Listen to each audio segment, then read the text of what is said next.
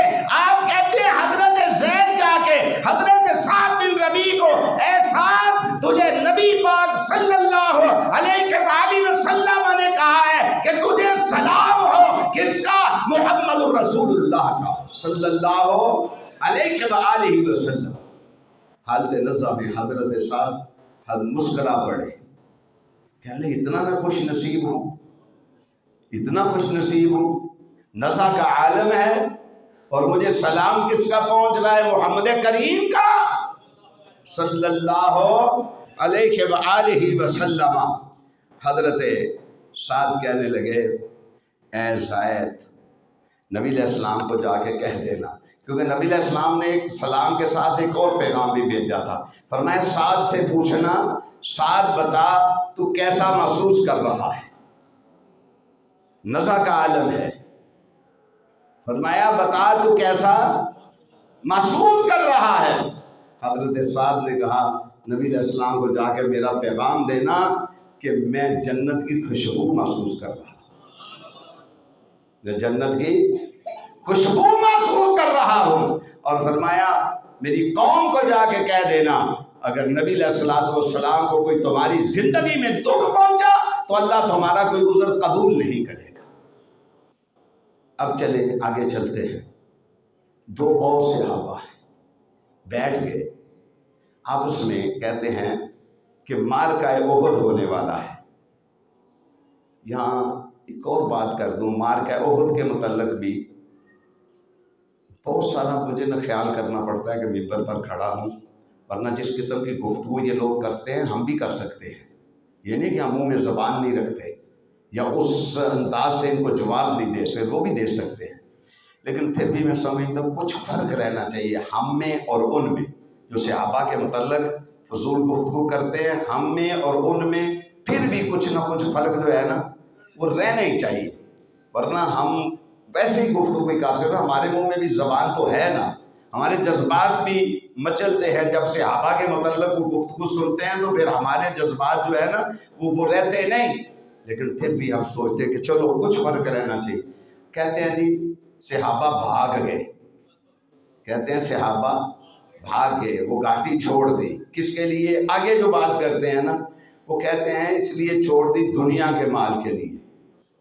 ہم کہتے ہیں صحابہ سے لغزش بشری ہوئی, اللہ نے انہیں معاف کر دیا. پہلی بات تو یہ ہے کہ اللہ نے انہیں معاف کر دیا. جس کو اللہ نے معاف کر دیا مجھے کیا حق پہنچتا ہے کہ اس غلطی کو میں اچھالوں؟ میں نے آپ میں سے کسی کا جرم کیا, اس نے مجھے معاف کر دیا, اسے کہا جو میں نے معاف, آپ کو کیا حق پہنچتا ہے کہ آپ اس غلطی کو اچھالیں؟ صحابہ سے لغزش بشری ہوئی, اللہ نے معاف کر دیا, اللہ کے رسول نے معاف کر دیا. آپ کو کیا حق پہنچتا ہے؟ پہلی بات. دوسری بات یہ جو کہتے ہیں جی مال اکٹھا کرنے کے لیے, اچھا یہاں بھی سید عبدالغنی شاہ صاحب رحمۃ اللہ علیہ ہوتے تھے کاموں کی کے, بہت بڑے مبلغ تھے مسلک اہل حدیث کے. وہ ایک بات کیا کرتے تھے, وہ کہتے تھے رب رسے تے مت خسے, رب رسے تے مت خسے. جس سے اللہ ناراض ہو جائے اللہ دی مت مار دیتا ہے, پھر تو کوئی کام سیدھا ہوتا نہیں. اچھا کیا کہتے ہیں جی دنیا کے مال کے لیے گھاٹی صحابہ نے چھوڑ دی. اب ان کو یہ پتہ نہیں ہے میدان جنگ میں جو مال ہوتا ہے وہ کوئی اپنے گھر نہیں لے جا سکتا, وہ مال غنیمت ہوتا ہے وہ سارا اکٹھا کر کے جو سپہ سالار ہوتا ہے اس کے پاس جمع ہوتا ہے، ٹھیک ہے جی، پھر وہ مال غنیمت اس کے بعد تقسیم ہوتا ہے۔ تو تب صحابہ پر مال کا بہتان باندھے نا کہ اگر یہ آزادی ہوتی جو جس کے ہاتھ لگے وہ لے کے چلا جائے، یہ تو ہے نہیں۔ معاملہ تو یوں ہے کہ وہ مال سارے کا سارا اکٹھا ہو کے کہاں جانا تھا؟ جناب نبی کریم صلی اللہ علیہ وآلہ وسلم کی بارگاہ رسالت میں جمع ہونا تھا، اور اس کے بعد اس مال نے پھر صحابہ میں تقسیم ہونا تھا۔ جب اللہ نے انہیں معاف کر دیا ہے، اللہ کے رسول نے انہیں معاف کر دیا ہے، ٹھیک ہے نا جی، تو آپ کو کیا حق پہنچتا ہے، مجھے کیا حق پہنچتا ہے؟ کیا اور کوئی کام دنیا میں نہیں رہ گیا سوائے اس کام کے کہ صحابہ کے نقائص بیان کرو؟ اور کوئی کام نہیں رہ گیا؟ کیا یہ ساری قوم نمازی ہو گئی ہے؟ یہ ساری قوم پرہیزگار ہو گئی ہے؟ یہ ساری قوم زکوٰۃ دینے لگ پڑی ہے؟ یہ ساری قوم جن کے پاس مال ہے حج کر کے آگے ہے؟ یہ ساری قوم سدھر گئی ہے؟ اس ساری قوم نے شراب پینا چھوڑ دی ہے؟ اس ساری قوم نے ڈانس دیکھنے چھوڑ دی ہے؟ اس ساری قوم جناب بے حیائی کے کاموں سے باز آ گئی ہے؟ ایک ہی کام رہ گیا کہ صحابہ کی غلطیاں نکالو، بس ایک کام رہ گیا ہے تمہارے پاس، اپنی اصلاح کرو۔ جیسے میں نے کہا ہے، اس بات سے بھی احتیاط کرو کہ مرزا جیلمی توحید کر کے اس کی آڑ میں صحابہ کو شکار کرتا ہے۔ کیوں؟ اس لیے کہ اکثریت جو صحابہ کی عظمت کے لیے جانیں جن لوگوں نے قربان کی ہیں وہ سارے توحید والے تھے۔ اس نے کہا کہ ان کو بھی بدظن نہ کرو، یہ توحید والے توحید سے بھی بدظن نہ ہو، اور ان کو صحابہ سے بدظن کر دو، بابوں کی لم پڑھ دو اور ساتھ صحابہ کی بھی پڑھ دو۔ اس نے یہ کام کیا ہے، بابیاں دی بھی لم تے نال صحابہ دی بھی پٹ کے رکھ دیتی لمبوں نے۔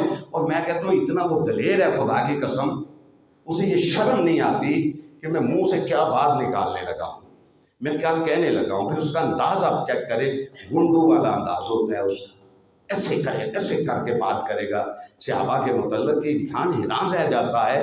تو کجا وہ کجا، تو کیا وہ کیا، تو جہنم میں پیدا ہوا، وہ محمد رسول اللہ کے پیچھے نمازیں پڑھنے والے، نبی پاک صلی اللہ علیہ وسلم کے شہر میں پیدا ہونے والے، نبی علیہ السلام پہ جانیں نچھاور کر دینے والے، ان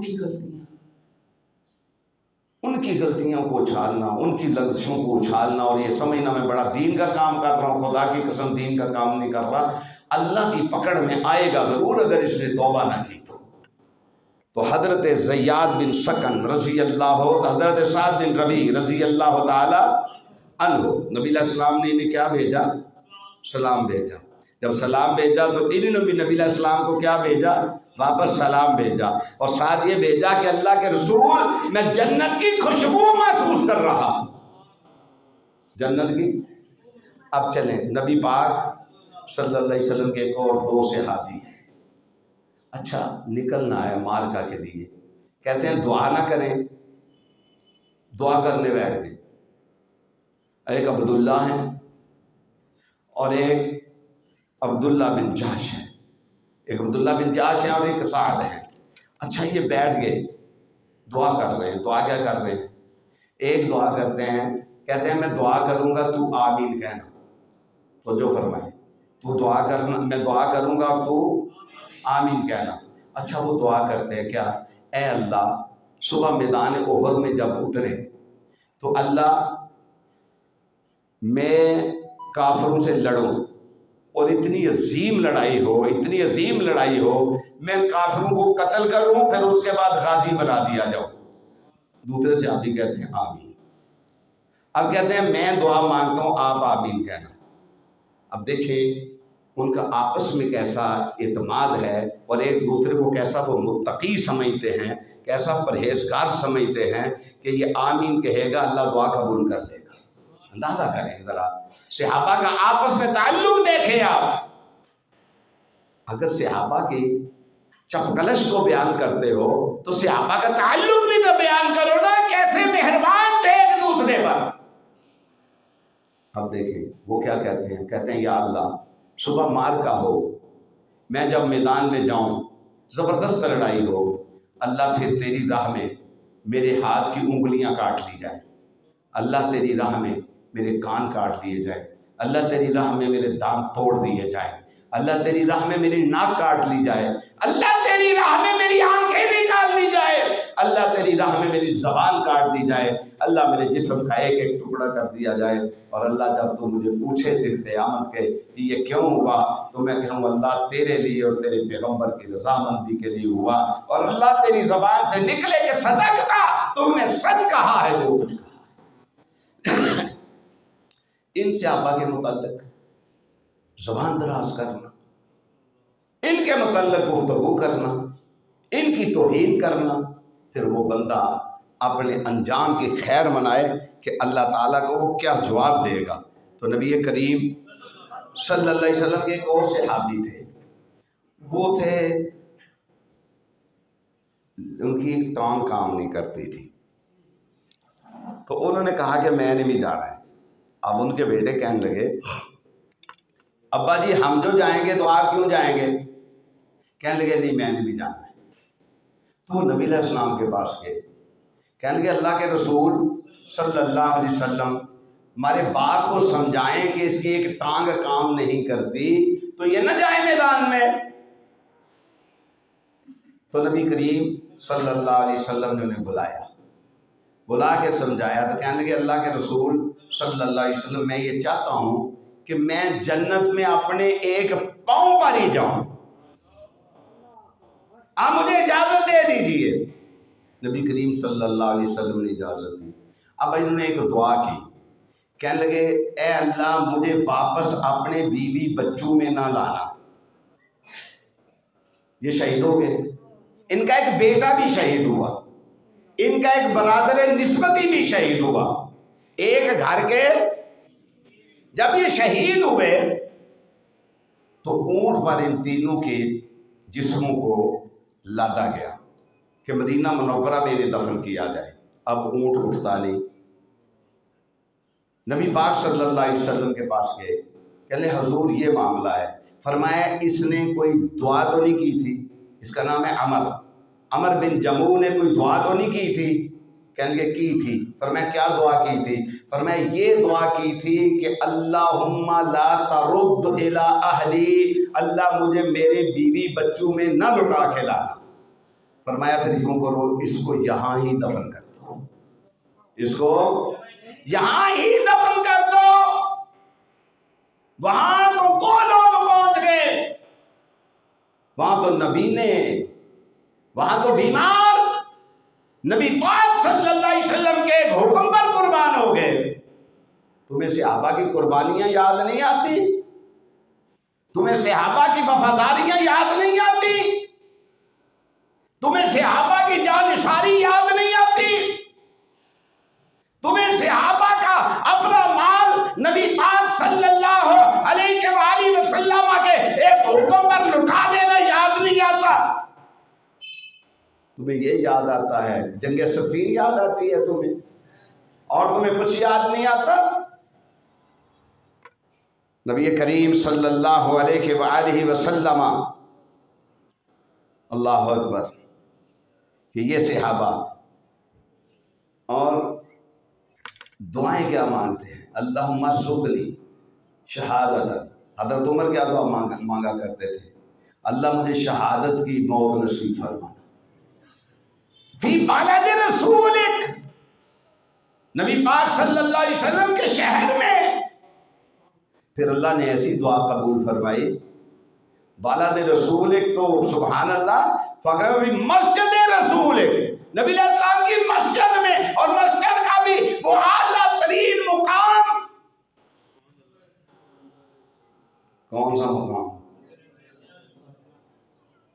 اور وہاں کون کھڑے ہوتے تھے؟ نبی علیہ السلام، اور اس کے بعد ابو بکر صدیق۔ وہاں شہادت کی موت نصیب فرمائی، اور کیسے نصیب فرمائی؟ فرمایا حالت نماز میں، حالت، ذرا ان کی زندگی کی آخری وقت دیکھیں، ان کا آخری وقت دیکھیں، حالت نماز میں عثمان قرآن پڑھتے ہوئے، علی المرتضیٰ مسجد جاتے ہوئے، توجہ فرمائیں، علی المرتضیٰ، حضرت عثمان قرآن پڑھتے ہوئے، عمر فاروق نماز پڑھاتے ہوئے، تے جڑے تواڈے سارے دے امیر المومنین نے انہاں تے نماز نہیں ہوندی، ان دے منہ ویکھ لئیے نا سویرے اٹھ کے تو میرا دن سارا دن ہی بندہ پریشان رہتا ہے، تے ان دی خبراں سن لئیے نا ذہنی طور پہ بندہ پریشان ہو جاتا ہے کہ اس ملک نال کرنا کی چاہتے ہیں، اور ایک بھی وفادار نہیں، ایک بھی وفادار نہیں، منو دے پاویں نہ منو، ایک بھی وفا تسی کو بہت تیری نا زیرک، حافظ قرآن بھی زیرک ہوتا ہے، نبی علیہ السلام دی حدیثاں پڑھن والا بھی زیرک ہوتا ہے، باغی ہو جائے تو وہ دے مقدر سمجھ آئی نا، ورنہ یہ بھی زیرک ہوتا ہے کہ بے وقوف نہیں ہوتا ہے، بھی نہ سمجھو کہ تواڈے مقدر، انہیں نماز نصیب نہیں، قرآن کی تلاوت نصیب نہیں، اللہ کے حضور میں حاضری نصیب نہیں، یہ قبریں پوجتے پھرتے ہیں، جس کو دیکھو میں کہا کروں 1.5 گٹھا پیر رکھے ہر ایک نے، ہر ایک نے 1.5 گٹھا پیر رکھے ہیں۔ خدا کے لیے اس ملک کے لیے دعا کرو، اللہ اس ملک کے حال پر رحم فرمائے، اللہ اس ملک کے حال پر رحم فرمائے، اللہ اس ملک کے حال پر رحم فرمائے، اور اللہ آپ پر بھی رحم فرمائے، اللہ میری اور آپ کی بھی صحیح رہنمائی فرمائے کہ ہماری عقل سلیم، ہمیں اللہ عقل سلیم عطا فرمائے، ہم عقل سلیم سے بھی آ رہی ہیں، عقل سلیم سے بھی آ رہی ہیں۔ تو نبی کریم صلی اللہ علیہ وآلہ وسلم کے صحابہ، آپ غور کریں نا، حضرت عمر نماز پڑھاتے ہوئے، حضرت عثمان قرآن پڑھتے ہوئے، اور حضرت علی مسجد جاتے ہوئے، اور ہم ایک دوسرے کو گالیاں نکالتے ہوئے سوتے ہیں، ایک دوسرے کو گالیاں نکالتے ہوئے اٹھتے ہیں، ایک دوسرے کی بیٹیوں کی عزت اچھالتے ہوئے سوتے ہیں، ایک دوسرے کی بیٹیوں کی عزت اچھالتے ہوئے اٹھتے ہیں، کسی کو حق نہیں ہے کسی کے ذاتی عیب کو اچھالے، کسی کو حق نہیں ہے، کسی کو حق نہیں ہے۔ نبی صلی اللہ علیہ وسلم کا فرمان ہے، من ستر مسلم سترہ اللہ یوم القیامہ، نبی علیہ السلام کا فرمان ہے، ولا تجسسوا ولا یغتب بعضکم بعضا، یہ اللہ کا حکم ہے، ولا تجسسوا، اور حدیث میں کیا ہے، ولا تحاسدوا ولا تباغضوا، سیکھو صحابہ سے زندگی گزارنے کو، کیسے زندگی گزارنی چاہیے۔ اللہ تعالیٰ سے دعا ہے، اللہم ارنا الحق حقا وارزقنا اتباعہ وارنا الباطل باطلا وارزقنا اجتنابہ انک انت السمیع العلیم، وآخر دعوانا الحمدللہ۔